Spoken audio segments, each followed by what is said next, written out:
ใจหมูครูใจหมูเฮาค่ะอันที่อยู่เมืองปั่นนะพี่น้องเนาะได้เตรียมปืนไว้นะพี่น้องเนาะตัวตายเสื่อมหายพี่น้องเนาะตัวตายเสื่อมหายตัวตายหลุดยังห้องอันนี้มานั่นพี่น้องเนาะพี่น้องคนเมืองใต้เฮาตีเตรียมปืนตีหาเงินเนี่ยพี่น้องกะโป๊ดตีเตรียมปืนในเป็นทั้งเมียหนึ่งโป๊ดตีหาเงินในเป็นทั้งเมียหนึ่งครับตีเตรียมปืนหาเงินเนี่ยตีเตรียมปืนลองการเชื่อชาติวันเมืองเนี่ยก็เป็นทั้งเมียเนาะพี่น้องกันเนาะพี่น้องเมืองคนเมืองใต้เฮาค่ะเขาได้เลยช่วยกันด้วยซึกใต้เฮาค่ะหลายหมู่หลายจุ้มคือแหละเฮาค่ะทำมาตีช่วยด้วยซึกใต้เฮาค่ะล่ะนะพี่น้องเขาค่ะยังเขาทำเฮ็ดล่ะเขามาจอยด้วยดีกันล่ะเนี่ยเดคำที่วางเขาขาวพี่น้องคนเมืองใต้เขาค่ะนังสิมือเหลือในคนเมืองใต้เขาค่ะในเพื่อนเขาออกสุกสักเอานอกศพเนี่ยความมันมาปวดหัวในความไทยนะหัวไข่หัวคืนหัวไข่หนักไหมเนี่ยคนเมืองใต้เขาคนเมืองใต้เขาพี่น้องคืออะไรวันนั้นนะหัวคืนหัวไข่พี่น้องครับมันจ้างกว่ายิบกว่าเอาดีไรพี่น้องกันเอาเมืองเนี่ยพวกเขาก็เฮ็ดโคซึกโคไลโคเขียวธรรมะสุเฮ็ดซึกโคเขียวซึกโคไลพวกเขาเฮ็ดซึกโคเขียวสุเฮ็ดซึกโคเขียวพวกเฮ็ดปิดุจิตสมัยเฮ็ดปิดุจิตที่ไหนนะพี่น้องกันนะอันนั้นเฮ็ดให้คนเมืองเขากันในปวดหัวไข่หัวขึ้นหัวไข่ก็หมดอันนั้นพี่น้องนะชื่ออะไรก็ค่ะให้พี่น้องเขามาจอมตัวล่ะจอมศึกไตเขาค่ะจอมตัวมือเร็วไหนจอมตัวสังหารจอมตัวลายเฮ็ดลายสางลายตรงตื่นลายตรงตื่นพี่น้องกันนะอันพี่น้องข่าววังก็มาออกมามือเร็วไหนหยุ่มยำความใจสู้จอหันใจสู้มาหลัดในเมืองไทยในสิบาลองลัดเนื้ออ่อนไล่เนี่ยให้ขึ้นหรือพร้อมอันนั้นก็ค่ะก็ยังต้องอย่างพี่น้องนะลองพ่อมุมใต้เขาค่ะเนี่ยจะมาติดตาพระมาเอามือปี2023ในกล้วยพี่น้องนะลองพ่อมุมใต้เขาค่ะเนี่ยเจมือปานก่อนปานปุ่มมันปานเจมือเก่าขายังก็เล็กอาสาขาเจมือเก่าขามีอยู่ในต้องมีพุ่นพอไปเกิดก็ว่าอะไรพี่น้องนะเนี่ยลองพ่อมุมใต้เขาเนี่ยหาลองพ่อมุมใต้ในทั้งแต่มือนู่นมือป่านนู่นมือเก่าขายอยู่ในต้องมีนะต่อถึงมามือเดียวเนี่ย57 ปีนะ57 ปีเนี่ยลองพ่อมุมปี2023ปีน้องนะอันจะได้ตึกมาหาลองพ่อมุมเช้าปี2023เนี่ยก้วยพวกเขาสุราที่แต่ลองพ่อมุมเขาตีแตกเขาตีจัดมันเต็มเป็นกว่าไรกว่าไรว่าซึกเข้าหนังกันเขาหาลองไล่มันเราก็ไม่สู่คนเมืองออกมาตึกส่วนไม่ยามาโสให้มันแตกให้มันนั่นกันเนี่ยพี่น้องคนเมืองใต้เขาค่ะเจนจะดีตัวดีสอนนะสอนให้จอดให้เจ๊ดีงามพี่น้องกันนะว่าเมียวขนาดพวกหันเย้าเขาก็ให้ใหญ่ให้มันเย้าวางเมียวเขาหันเย้าเขาก็ให้มันเย้าวางเมียวเขาหันเย้าเขาก็ให้มันเย้าเหมือนโตไม้เขาขามือติ๊กไหนพี่น้องเขาหันเย้าให้มันเย้าแบบไหนฮะเพื่อนเอาไม้เขากว่าก็เย้าโหลละที่ยังเขามีเงินมีต้องเลยเขาไม่ขายว่าก็เขามีดีเฮ็ดกินตรงเฮ็ดกินหน้าลูกเขามาไม่เมืองใต้เอาเขาว่าเป็นไต้ก็เหมือนกันนู้นยังเขามีแสงยานาตียังเนี่ยเขามาเอาอะไรเนี่ยว่าเป็นเรื่องนั้นเขามาขุดบ่อยว่าเงินหัวค่ำเขามาเอาขุดถ่านล้ำเนี่ยถ่านหินเนี่ยนะพี่น้องถ่านไฟหินล้ำเนี่ยอันเปิดเฮ็ดโรงไฟฟ้าเนี่ยเป็นน้ำเมียนันนาเปิดเอาใจโรงไฟฟ้าเนี่ยเขาขายามเฮ็ดอยู่เนี่ยไอทีโรงไฟฟ้าเปิดเอามาคำขุดมากองเป้งลอยในหึงนั้นนะมดเราเรียกไปเนาะเปิดเอาเผาต้มน้ำห้อนต้มน้ำไม้บางห้องไฟฟ้าบางห้องในเปิดเฮ็ดเป็นน้ำไม้น้ำต้มอะไรเป็นกระแสไฟฟ้าเป็นกระแสไฟพี่น้องนะเขาว่าอันนี้เขาหันเอาให้มันเยี่ยวหลายแบบ วางเมียวเขาหันให้มันเย้าหลายวางเมียวเขาหันอยากให้มันเย้าหลายเขาเดี๋ยวเตรียมปืนนะพี่น้องนะว่าเตรียมปืนหน้าตีหาเงินหน้าเตรียมปืนห้ามันนังซึกพี่น้องเขาเขียวเขาในมือเดียวในเตรียมปืนห้าตีหาเงินห้าพี่น้องนะโอ้เตรียมปืนมาในซึ้งกาป่นขึ้นปลังมาในเฮ็ดสังเสียถอยมาอยู่ปัจจานยาวซ้ำตึกมาดังสิบเก่าว่านังควักนาตีอะไรมานาลินโตตอนมาแทงห้องคนเมืองว่าสู่เตรียมไรเล่งเขาโคไลสู่เตรียมไร90โคไลอันนี้มันคือดอกขันไหนซื้อโคเขียวเรือคือดอกขันไหนพี่น้องค่ะอันไหนค่ะพี่น้องคนเมืองใต้เขาหลุดเลยเตรียมปืนไว้วันนั้นพี่น้องกันนะเขาหัวอย่าไปให้มันย่อหลายเขาหลุดเลยออกมันลาดเขาเลิกมาสื่อกันพี่น้องกันนะเขารู้เขาเป็นซึกเนี่ยเขาเลยวนเมย์พี่น้องนะเขารู้เลยวนเมย์ตับจุ่มเขาป้ายวนตับจุ่มเขาลายเหตุลายสร้างตับจุ่มเขาลายสร้างกสิกหารเขาลายสร้างผู้อันโหเขารู้เลยม่วนเมย์ขึ้นพี่น้องก่อนนะอันไหนก็ขามาหันถึงพี่น้องเขาขาทั้งเสียงนวลลายก็หัดตรงหัดตื่นเขาขาปิกโซไปเลยเขาขาตายกว่าก็มันเจอว่ามันไม่ดีเขาขาลองพอมุมนะพี่น้องนะเมื่อนั้นเขาขับผมมี2 ก้อนเนี่ยพี่น้องเขาค่ะแปดกันเล่นในมุกแดงป้อมใครแปดกันตอนเขาได้แปดกันไรค่ะพี่น้องเขาค่ะป้อใครแปดกำเนี่ยสู่สมัยจะไปแปดกันเล่นเนี่ยต้องทำตีห้ามเลยเหมือนมียิ่งเกิดลูกจะไหนพี่น้องค่ะว่ามันจะเกิดมาวันหนึ่งนะมันเย็นอะไรมันถึงออกพี่น้องคนเมืองใต้เขาพอถึงข่าวมาอันน้องพ่อโมมในมันจะว่าอยู่ที่เขามันอยู่ที่เขาเตจ้าเตเฮ็ดเตี้ยงซึ่งอยู่ที่เขา1 คนเมืองเขาค่ะมองลาดว่าซึ่งนั้นซึ่งไหนมาเขานึงดูเลยเฮ็ดปุ่งสามมันขึ้นมาให้คนเมืองพอยุ่มยำสเตียวตัวเงาอะไรมันแคมเตซื้อสเตียวมาเร็วไหนลีเดียวมาแล้วไงคนใต้เขาขาก็ไปมุมมองอยู่ดาสิลมทูมาทางไหนก็ไปด้วยคือเดี๋ยวว่าปลายมันได้เกิงมาหาเขาหาหนังกันขึ้น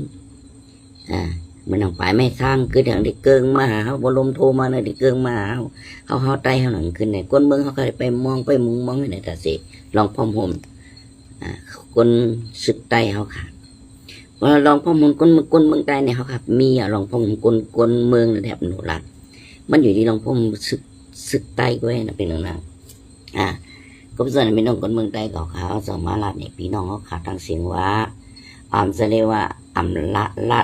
จะเรียกว่าลาดเหนือออนไลน์เลยเขาแตกกันจัดกันยื้อกันนะมันจะรู้พี่น้องค่ะมุกพวกนี่ต่ำมีโทรศัพท์ก็มีพงก็มีทีวีชินมีเขาต้องปีมันกันกึ่ม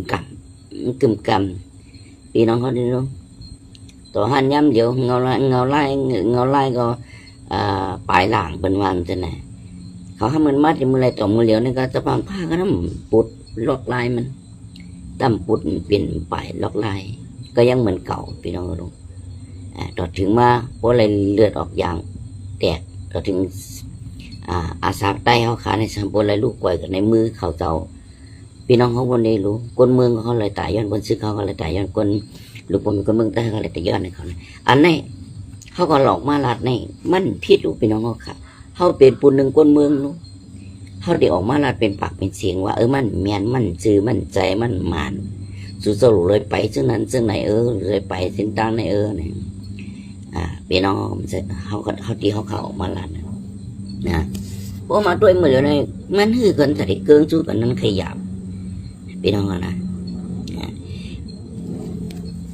เมื่อหนังมือเหลือไหนพี่น้องเขาคนนี้รู้มันหนังโคสโคเขียวปั่นแห้งสิกตาอ่างลากปั่นแห้งพี่น้องปะโอ้เขาแดงหนังบริปะพี่น้องปะโอ้เขาบริสร้างปัญหาต่อเสื้อคือไตสาวคือไตเขาขาแดงไหนวนด้วยพี่น้องเขานะไอ้ส่วนการซื้อเขาขำมาสั่งปันบางมือจิ้นย่ำเขาขำมาสั่งพวกขับป้าเหี่ยวเลยในป้ากันกับขี่มอนาที่อันมันกุ้มกับไม่นั่นเขาขาดรบมือปันนะส่วนการซึกเหี่ยว sama hiểm na tì tay đổ tay mà hiểm na tì tayมีหมังว่าจึงยามเสียยาวมาหิมนาทีในนาลินในไตในเจ้าคือไตกันแน่มันมีติเปียสังหารพี่น้องครับต่อไม่เป็นพ้นที่ของไตเอาโบมาด้วยเป็นไหนจึงเมื่อนัง SPP เขาพาในสร้างศัตรูบนของวันนะสร้างจุ่มอมอื่นเจอคือไตเขาขาดแหงออกมาดังหลายเมลนั่นนะเมื่อนังพี่น้องตาอ้างก็เกี่ยวสร้างขึ้นมาตีตัดขึ้นมาสร้างขึ้นมาบัน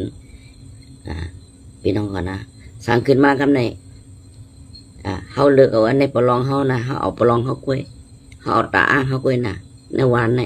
สมมติวันไหนมันมีหลังคาหลังเฮินกวนหมอกปากเขาเลือกเอาปลองเขาตาอ้างเขากล้วยนะกวนไตหุ่นในเขาขำเตะต้องมีต้องมันมีต้องเป็นเลือกของมันย่อยปนปองว่าหูสวนไหนนาทีเขา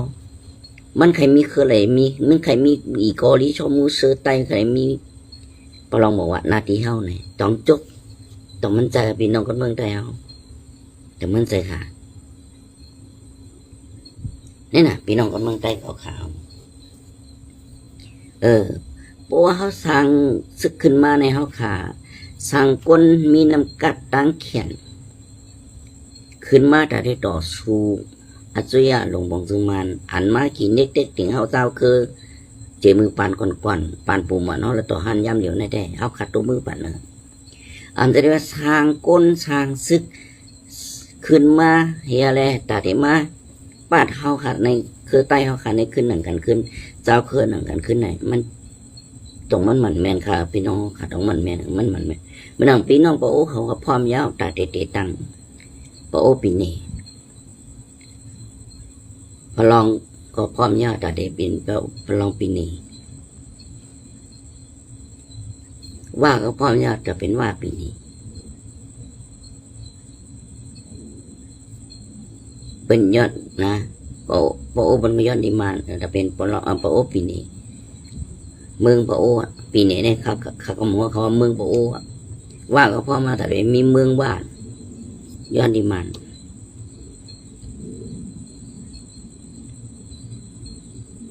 พี่น้องเขาวนด้วยดีๆดูเพื่อนพร้อมหมดแล้วนะพอลองตาอ้างก็ว่าตับซึกเจอตาอ้างเพื่อนก็พร้อมอ่ะแต่ได้แกะเคเจอสัตว์เจอคือตาอ้างเขาแผ่นดินตาอ้างเจ้าคือตาอ้างนาดิกุมกับตาอ้างเขาก็พร้อมเนี่ยมันมากเขาก็ยื้อโคเขียวเขาก็อุ้มรัดหมอกเขาก็ยื้อเขาก็ตบแวดหัวแวดทางตับเป็นคือล่ะมือเต่งเขาสอนมันกาที่ไหนเลยยายยื้อที่ไหนเลยยายยกไกวนี่ในนิยายกันเป็นชุดมาไหวปากจูกองจูอ่านเปิ้นว่าปึงหัวเมียร้านเพลินมานั้นต้องมันแมนต้องเป็นโก้ก็นำโก้ไอ้มาปึงหัวเมียร้านเพลินความเปิ้นว่าได้ความมันกุบบอกคนท้อว่าไหมมั่มนี้ได้ซึ่งนั้นซึ่งไหนได้มันหนังประลองกันให้เขาสอนเป็นการซื้อเขาจ่อยมันมือจิ้นยามเขามือเขาไม่มีอย่างได้cái này họ mi mắt thế nàyเขาทำเฮ็ดthế nàyต่อเขาหลานต้องเป็นโกตกงานลายต้องปลองโกตกงานลายเมื่อเหลียวในปลองตาเขาในมีควักปักเสามีควักปักเสามีควักปักเสาตีเล่มไล่กวาดถึงไล่เขาขวาดถึงที่เอาดีเดียวพี่น้องอ่ะคำโกสังคำโกสังพี่น้องนะคำโกสังก็ไม่ได้ไหนตอนตาโคเขียวครับพร้อมเขาค่ะแต่เดี๋ยวเมืองวันให้ปีไหนวันให้ก็ขาถามก็ซื้อก็อ่านจอนใจสู้ครับพร้อมเขาค่ะแต่เดี๋ยวปีไหนวันให้ว่าเป็นพร้อมแต่เลยว่าปีนี้อุปึงห้องขอเป็นอันซื้อยาห้องขอประลองก็เป็นพร้อมแต่ได้เป็นอันซื้อยาประลองตาอ้างห้างขอตบมือปันไหนว่าตบมือปันตาอ้างไหนบอกโอ้เปิ้นก็ว่าเขาพอมาเขาห่างแฮมปักเปิงนักมึงปักเปิงหมายมีไหวแล้วตาเตเป็นปอโอปีนี้ตบมือปันไหนผู้นำปอโอเขาแล้วพี่ยาวก่อพี่น้องวันให้เขากันลูกเจ้าปังพาเจ้าได้สู้เขากันลูกเป็นหือพ่อมองหาแต่เดียว วันให้ปีนี้ตัวพอมก็ตบมือบันค่ะพี่น้องคนเมืองไทยบ้านห้องเขาวันให้ปีนี้ตบมือบันซึกโคเขียวค่ะเขาเดี๋ยวเอาวันให้ปีนี้เขาตบมือบันกันเลย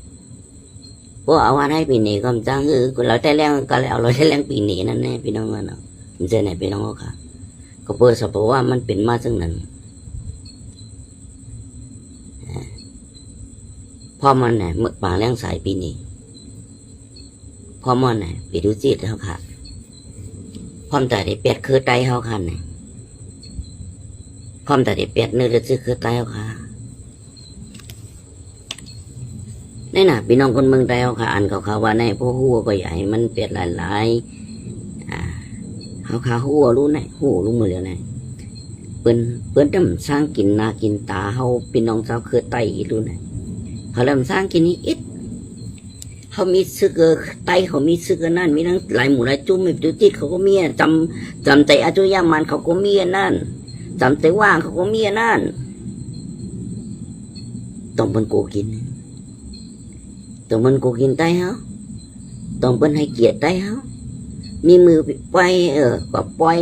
เป็นห้องอย่างก็ผิดหมกเขาปล่อยโอ้โหใหญ่ไม่สูงเพราะเขากูเขาปังฟ้าคนนั้นเขาเป็นนั่นเป็นนั่นเป็นนั่นใหญ่มือนั่นก็พวกไว้หลังมาเป็นหือเอาได้กว่าด้วยทั้ง10 ปีพี่น้องเขาใครเด็กเป็นหือโคเขียวเขาไปด้วยเอาด้วยดีๆเขาตรงตัวในเงาลายเนี่ยมันเด็กกินกว่าที่เนี่ยเลยเขาขาดสงบมาลาดนี่เพราะสุดซอยอยู่ในที่มันกินกว่าที่ก็มันหนังความมันว่ากินน่ะกินเสอกินดีอยู่กินดีกินกินดีเฮ็ดดีกินดีกล้ากินดีขายกินดีไปกินดีกว่ากินดีอย่างก็เปลืองนะก็สามจุ่มมันพืชลงมาดิ๊กหนังมันนั่งก็ข้าวหวานเนี่ยนะพี่น้องนะพืชมาในนาทีของโคเขียวก็ในโคเขียวเปลืองไข่พืชมาในนาทีวัดจานพืชมาในนาทีโคร้ายใช่ไหมนี่นะพี่น้องเขาค่ะก็เป็นแต่ไหนเข้าค่ะว่ามันแมนมันจืดใจเพราะมันเป็นจังไหนเนี่ยมันแมนมันจืดใจค่ะพวกพี่น้องเขาว่ามันแมนจืดใจก็เฮ็ดกว่าเขาก็มาซ้ำพวกเขามาด้วยจอมเงาลายอันเฮ็ดสร้างอยู่มันเดียวนะเขาข่าวว่ามาเลยเขาด้วยจอมเงาลายจอมซึกใจเอาให้พวกจอดพวกเจกุมกุจุ่มในเขาขลาดในพี่น้องเขาพวกเขาขายอยู่มู่ตัวโคมู่ห้างสร้างโหเขาเหมือนใจการเขาการเมืองเป็นของเขาการซึกเป็นของเขาพวกเขาโหลนำเขามาหาเขาพวกเขาโหลก้นมาหาเขาพวกเขาเกิดออกมาเป็นลูกจะปังผ้าลูกชายสู้ได้แมงใครกว่ากินก็เลยกินมันมาหาเขาเลยหูนี่ปีกแบดแฮะหลุยยินตาเขาหนูตัวซึกโคเขียวพลัดปุกไปพลัดซื่อนะพี่น้องนะหนูตัวเขาปีรุจิตวิจารณ์นี่ก็หนูตัวเขาพวกมีมาเอาคนเมืองไทยเขาพวกใครซื้อกามห้องบางกุ้มห้องอุบกุ้มเจียวเว้ยนี่เป็นอะไรห้องคนเมืองกว่าเนี่ยคนเมืองสันวสานเอาที่เที่ยงมาเดี๋ยวลูกเรียงอยู่ที่ขั้นลูกเรียงมาขั้นใหญ่ฮะขั้นกลางมาเขาสารช่างแทงอันนี้ยังพวกสวยอะไรอยู่นะเขาสารที่นี่แหละแต่ว่าเอาก้นกว่าได้มั้ย3 โก้ไว้เยอะ4 โก้ไว้เยอะป้าลูกซื้อลูกสูว่ามั้ยเองไอ้นี่ก็นะเองของสู้ลูกสูมิ่มได้แน่ทำไมคนเมืองไทยเขาไม่ใจแทงพี่น้องคนได้ดูว่ามันเกี่ยวกับไก่ตรงที่นี่ได้ห้มหนูลาดเป็นห้มลาดเขาขย้อนกินเขาขย้อนกินให้กินกล้วยเขาเนี่ยยื้อก็อย่ามายื้อในวันคนเมืองไทยเขาอย่าไปยื้อในวันคนเมืองในมันมีส่วนใดส่วนเป็นอันที่สู้ยื้อกันนั่นคนเมืองอะไรใครอยู่ลีกินลีกลางในมาหาเหตุการณ์กลางคำมานอนที่เฮือนที่เย่กลางในมากกว่าเหตุการณ์ในกลางคำมาหานอนที่เฮือนที่เย่ในเหตุจอมหนังปักเปิงมีเหตุจอมหนังเพียงเย่เพียงทุ่งจอมศาสนาภาษาเขามีนั่นแหละคนเมืองเขาไตนั่นแหละมาคนเมืองไหลพี่น้องกันนะพวกหลักอันสิงคนเมืองในใครเป็นเช่นนั้นนะ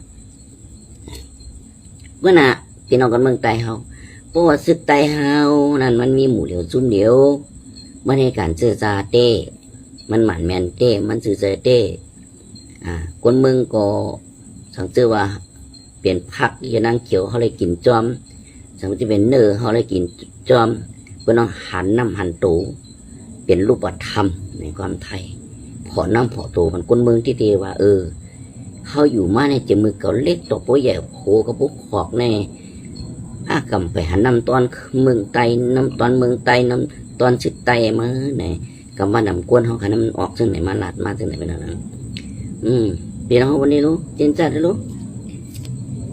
ว่าเขาถึงข้าปีมาได้ข้ามปี2023เองก็ไม่ได้ย่อกว่าก็ไม่เขาได้ปั่นสู้กันเจ้านาตีอันไหนเจ้าเจเวงอันไหนย่าเตะกัดเตะแขนเตะลืบอาเซียนในเขาก็มันเรียนกล้าหาญในความไทยเนาะขึ้นมาในยาเฮขึ้นได้ในหนึ่งมันเป็นน้องซึกโคเขียวเขาข้าก็ให้นั่นหนึ่งนะพี่น้องค่ะอันนี้มาเจในมั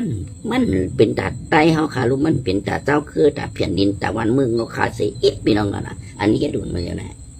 มันเป็นลองเสียหายอันลูกกว่าควายกว่าสุ่มกว่าที่ก็อ่านเฮ็ดมันพี่น้องคนเมืองมีส่วนรวมลูกพี่น้องค่ะบุคคลเมืองมีส่วนรวมต้องซึกมีมาจุกเหนือที่โข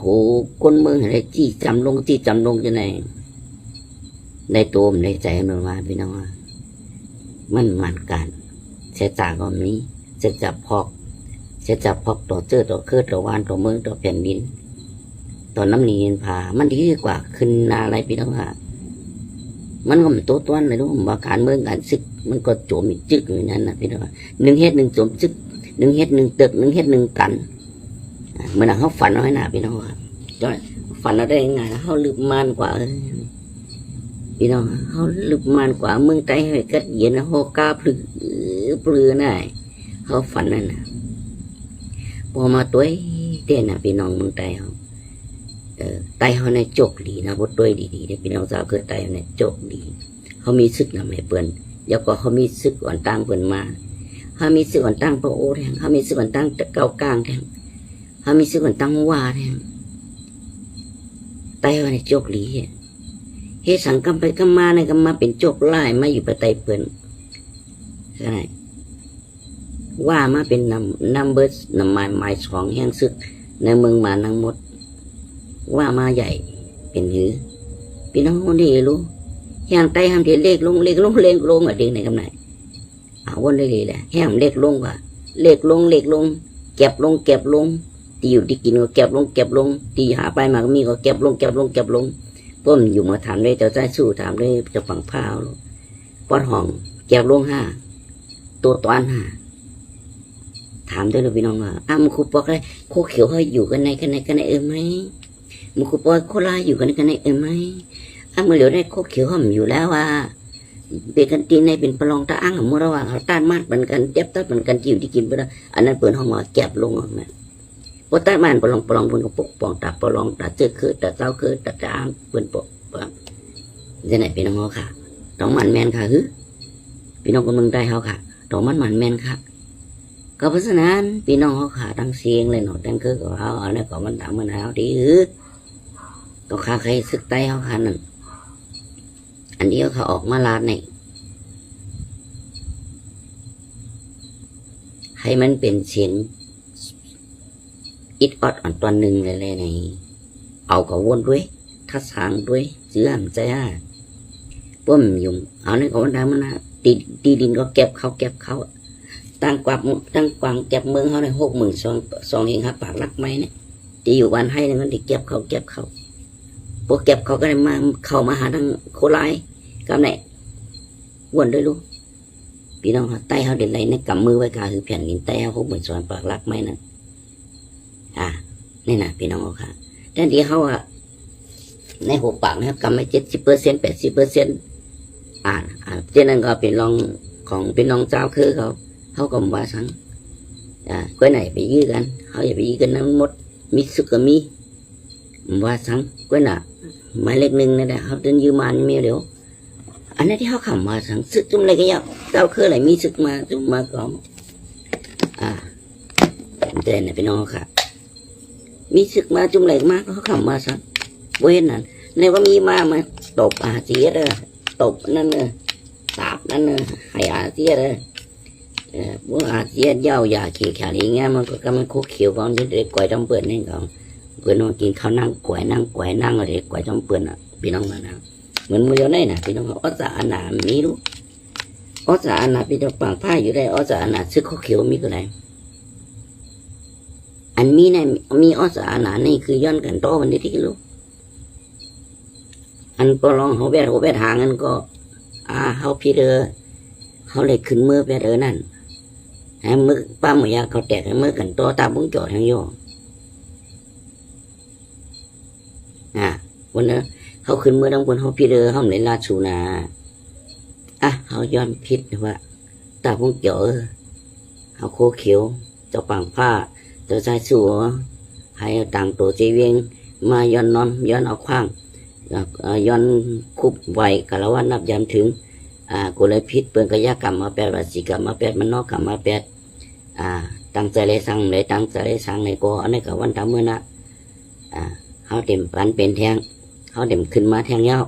ก็เปิดนั้นเขาขึ้นมาในเขาก็ในลาสูสูยื้อเขาก็มาสั่งก้นเขาตายเขาก็มาสั่งเขาได้เห็นซ้อมอันมันกุ้ยที่พอมีเขานั้นเขาเป็นหัง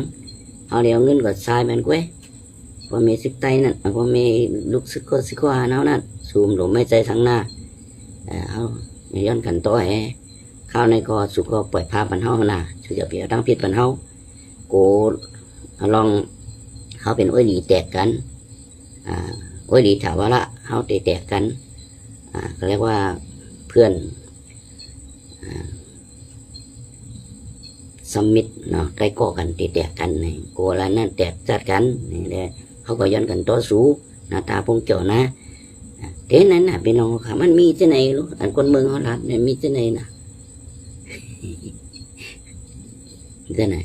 แต่ว่าเขามีซึกจุ่มซึกเขาขาดังหมดทั้งเสียงไงภายไรก็ยากเขามีซึกเขาเก็บไว้จุ่มไปจุ่มมันเป็นหางมันเขาทั้งปูนเขาตบมันเขาทั้งในมาหกมันเขาทั้งห้วยมันเขาทั้งแต่นอันนี้ตีเนี่ยเขาได้เลยเห็นพี่น้องนะแน่มีลูกก็มานำเป็นลูกพวกมันมาเล่โกนพวกมันมาเกามากยัดมาโตบันหลังมาย้ายบันหลังของหัวหวางขึ้นก็ไหนได้อาโกมันสมัยเฮ็ดสุกคนลูกเพื่อนสมัยลูกพ่อแม่คนเมืองก็เฮ็ดลูกจุ่มเขาก็เฮ็ดลูกซึกเขาลูกคนเมืองก็เฮ็ดลูกซึกเขาปนลาดชกมากำเหลียวเรียนกว่าทยกกว่าแถวนี้มีตัวอย่างกูมันตะเลยพี่น้องเขาขาแน่ใต้เขาขาเล็ดนั่นมีลงในนะพี่น้องเขาตัวเอวเขียนเอาเองมันก็หล่อมานู่นมันโกรโคเขียวขึ้นเมื่อมันก็ซับโคเขียวมันปนเปลี่ยนมันกว่าไหนปนว่าอย่ามาไหนโคปลองตาอ้างว่าอย่าไปขึ้นมาไหนว่าขึ้นกว่าก็ในมาโหเลืองบลมในมาพี่กอยบลมป้อมอยู่มาโคเขียวตามด้วยป้อมฮัดขึ้นก็ปองว่าที่อยู่ที่กินแก็บลงอ่ะต้องแก็บค่ะเป็นน้องคนใดต้องแก็บต้องดิ่มโคเขียวแก็บบุ้มจังน่ะนี่นะพี่น้องขายป่องใส่เสียกำเมื่อนังเสียเขาโทรขึ้นไปโทรขึ้นเมื่อดังปันเมืองเหนือนั่นก็มันจะได้ไม่ค่อยได้เนี่ยคนเมืองรู้ทั้งเสื้อว่าเสียนี่มือมึกเรื่องโตเหนือพอมีคนเมืองใต้เขาปอดห้องในเอาตายเปิ้นเอาลูกเปิ้นไผ่เผาเขินเปิ้นผ่อนเหมือนที่มานเขาเผาวานคนเมืองที่นั่นได้ลีล้ำลืบลงมาอยู่ประจานขึ้นนะในเมืองคนเมืองหักตอนคนเมืองจมคนเมืองเสือกำบุมมันอยู่หึงนั่นเลยกำมันได้เป๊ะปุ่นเก่าเขาสมบูรณ์ซึ่งไหนกุ้ยแห้งเขาสมหาล็อกไล่แต่เต็มเหมือนกันล่ะเขาหัก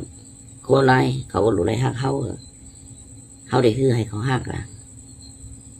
เขาเลยคือให้เปิ้นหักเขาแต่ว่าเขาหาลองหักเปิ้นก็ให้เปิ้นมาหักเขาเมียเหลียวมันใจพี่น้องคนเมืองใจกันหนอมใจเมียวพี่น้องนะกินมาต้องกันค่ะพี่น้องว่าไหนอยู่กินข้าวน้องมาเนาะคือลืมมันก็ได้เนาะพี่น้องคนเมืองใจกันมันหึงกันเนาะคือลืมมันก็ได้เตะเต็มปืน5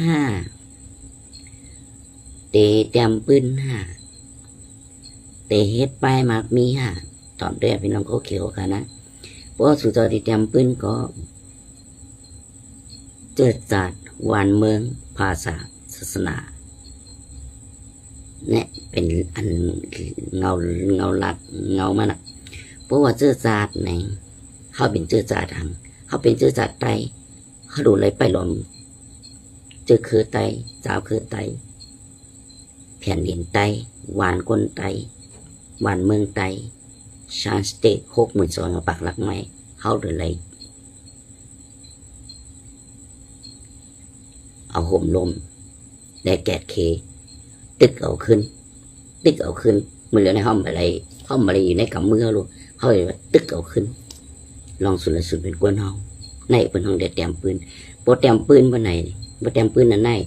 มันเตรียมปืนอยู่ในหมู่ใจกวนเมืองมันเตรียมปืนอยู่ในหมู่ใจนอแดนคือเขามันเตรียมปืนไว้เป็นหุ่นหางไว้ตั้งเขาเวียงตั้งออกเวียงกลางเวียงโอกาสเหมือนเจ้ามุนอยากคนออกคำเมืองไทยเพิ่นเตรียมปืนไว้ตัวตายจีเสียงหายเปิ้นเฮ็ดหุ่นหางไว้สาพี่น้องค่ะนี่ก็เตรียมปืนโปรเตรียมปืนหาเงินมีแล้ววันไหนจึงอย่าไปเอาลูกบอลมีคนเมืองไทยเอาค่ะกว่าปล่อยเอาค่ะเอากันนั้นก็ปล่อยเอาอย่าไปเอากว่าที่ลูกบอลมีคนเมืองไทยเอาปล่อยอะไรเอาค่ะนะสร้างบาปสร้างกรรมนี่เด็กหนุ่มดีค่ะนะพี่น้องกันเนาะลูกคนเมืองอีกหนึ่งลูกแผ่นดินใต้เฮ้ยค่ะอีกหนึ่งอำนั้นก็โปปีมันจืดเนี่ยพวกความเอามันนั่นความไตเอาว่าน้องไตเอาไปว่าพวกเฮ็ดพวกตายพวกหมายถึงข้ายามันมาก็มันแหละนั้นพวกสู่ดอกกองหนวดแดนคือเขาก็นั่นจะถอดจอมยาเขามาก็นั่นหนวดแดนคือเขาที่มีไว้เป็นมันเจ้าพองเลยกว่าพวกสู่จะเอาที่เอาติดตรงมาเร็วในหนวดแดนคือที่มวยที่ก็มีแต่ที่ซึกในใครว่าซึกนั่นครับพี่น้องเนาะไม่สูงค้าพี่น้องกุกวนเตียนเข้ามาทองขาวเนาะน้ำสุกแล้วก็ละลายก็เนาะพี่น้องเนาะฝันให้ไกลไปให้ถึงเป้าหมายใจค่ะพี่น้องเราฝันให้ไกลแล้วก็ไปให้ถึงต่างยังอ่านเฮาขาทางเสียงนะพี่น้องที่ยังอ่านเฮาขาอะไรอ่านเฮาขาลัดบ้างอะไรหนึ่งให้พร้อมห่มเนาะลองพร้อมห่มในเจอว่าเขาคำกันแล้วก็เลยติมือเลยจะมือเขาคำไปเกิดตัวอ่านมือเร็วแน่พี่น้องค่ะนะจะได้เขาออกมาตึกซ้นเลยมันเป็นรองแตกแยกใจค่ะมันเป็นรองวนมีค่ะพวกพิษเราเลยวนมีค่ะนะพวกพิษเราเลยวนมีพวกวนมีลองหลีพี่น้องกันนะพวกวนมีนี่มันเป็นรองหลีไม่เป็นรองกีค่ะพี่น้องกันนะเมอร์สูงค่ะเมอร์